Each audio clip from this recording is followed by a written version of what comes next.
Shout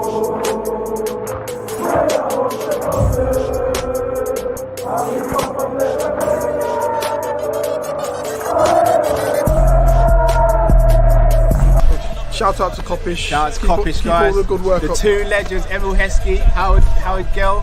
Can't get much better than that guy. Yeah. You know what to do now. Like, comment, subscribe. I'm with legends, guys. Kopish.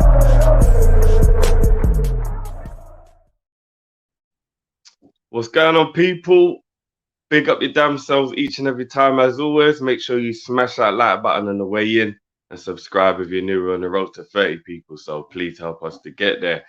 I'm back with another daily dose. It's Monday, and let's jump straight into it, people. As the title said, Luis Diaz will be getting a number 7 shirt. We kind of knew that the numbers were going to be given out with there being so many big, amazing Liverpool historic numbers up for grabs. Number 7 being one of them, with James Milner leaving. And it's looking like it's going to Diaz, which frees up the number 23 shirt. Guess who wears the number 23? You guessed it. Barella. Nah, you know what? Let's not go into all of that and be stupid and start going down that road of Barella and all that crap. But big up Diaz. I think number 7 kind of suits him. I think it's a conversation we've had. I think it's a great number for him. So yeah, I think the only other number that would probably suit him more than that would be maybe 11, but obviously that's Mo's number. So, you know, I'm really happy for him. So big up to Diaz. Let's see what this means. Let's see what this means. Moving into some other news, big up Anfield Edition, coming from Neil Jones on this one. Liverpool aren't expected to re-enter the race for Mason Mount, even if Manchester pull out of the race. And I think this is more due to Liverpool now being really annoyed that he was willing to go to Man United over Liverpool just based on Champions League alone, which is pretty much what it was. I told you guys we were after Mason Mount, and I thought he would be a Liverpool player. If we'd have made a Champions League, he would be a Liverpool player. That's just a fact. So I think Liverpool are probably annoyed at the fact that no Champions League literally made him sway his decision. And that's why we won't be going back in. I know a lot of people will be happy to hear that. I still think Mason would ball out for Liverpool. So, but with this, the way Chelsea are charging all this money as well, it's getting stupid now. So Liverpool would never go that high. But yeah, no more Mason Mount talk. This one's going to get a couple of people annoyed, especially Matt. Coming from Fabrizio. Liverpool were offered the chance to sign Evan Ndicka on a free transfer this summer, but they turned down the chance to get the defender. He will now be going from Frankfurt to Roma, obviously. I'm going to be honest with you. Things like this just confuse the hell out of me. A brilliant player on a free, and Liverpool have walked away. Why? Why? Plays in the area of the field that we need to strengthen. Plays in the area of the field that we are looking at currently. You must have a plan, right? If you can walk away from a player of his quality for free. Because you've got to remember, you buy a player for free. If it doesn't work out, at the very least, you just go and try and get maybe 10, 20 mil from him from somewhere where I'm sure, you know, there'll be plenty of clubs willing to spend the type of money to get a player of his quality, even if he didn't turn out as good. I'm really baffled. I don't think unless you're paying astronomical wages and signing on fees, which for a player like Ndicka, I don't think it would be, with all due respect. I can't even understand how it's not just worth a punt, regardless of what's going on. It means that there's more budget to go and put into the other areas of the field. I'm just confused. You lot know already. I'm not even going to try and work out how this club do things. But anyway, yeah, we were actually offered Ndicka, and we said no. We spoke about this on Friday. Big up to everyone who watched that show. But yeah, Lynch has dropped a good news bombshell for us people. Mo Salah has snubbed a move to the Saudi Arabian League this summer, and he will stay at Liverpool. But a move to the country in the future is still probable.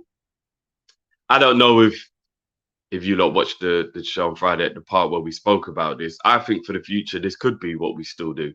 I think we get approached for Mo every year now if Saudi Arabia are actually going to be about that life, because he's the biggest commodity in the Muslim community. And not only that, he's one of the best players in the world. So therefore, you know, if they can entice him, I want Mo to retire at Liverpool, but I'm completely okay. I've come around to it. I've thought about it. If we lost Mo at like 33, 34 years old to the Saudi Arabian League, once there is no chance we're ever going to really get that top Mo anymore, then by all means, he might not retire at Liverpool, but if we get a decent amount of money and then he goes and lives out the rest of his life earning astronomical money, then it's a good deal for everybody, right?